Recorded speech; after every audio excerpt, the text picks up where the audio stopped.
Урматтуу кыргыз элим, айланып кетейиндер.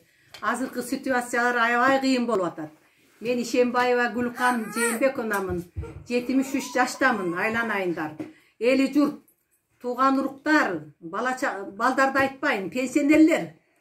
Ким пенсиясын, 1 айлык пенсиясын которсо, барыңар которгула. Мен деле берет элем, 1 эмес 2 пенсиямды деле. Могу Кытайдын карызынан кутулайлы, айланып кетейиндер.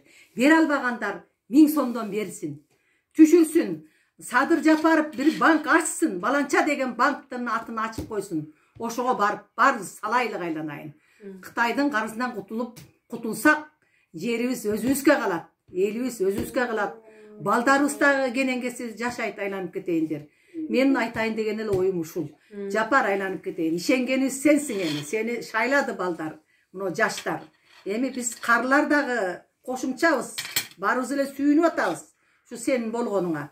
Sen ушундай bir bank açıp elder, айланып кетейиндер. Кемпирлер, мага окшогон абышка кемпирлер бере тургандарга чын эле 1 айлык пенсиясы берейлик. Калгандары жаштар пенсияда эместер, 1000 сомдон салса деле, жок дегенде жарымдан кутулуп калсак деле жакшы болот. Айланайын миллионерлер, жана акчасы көптөр жардам бергиле. Ушу силер жардам берсеңер, Кыргызстаныбыз оңолот. Кыргызстаныбыз Кыргызстан боюнча калат. Бизди Кытайлар басып алганча, анан көрө кутулайлы, айланып кетейиндер. Ушул менин айтарым.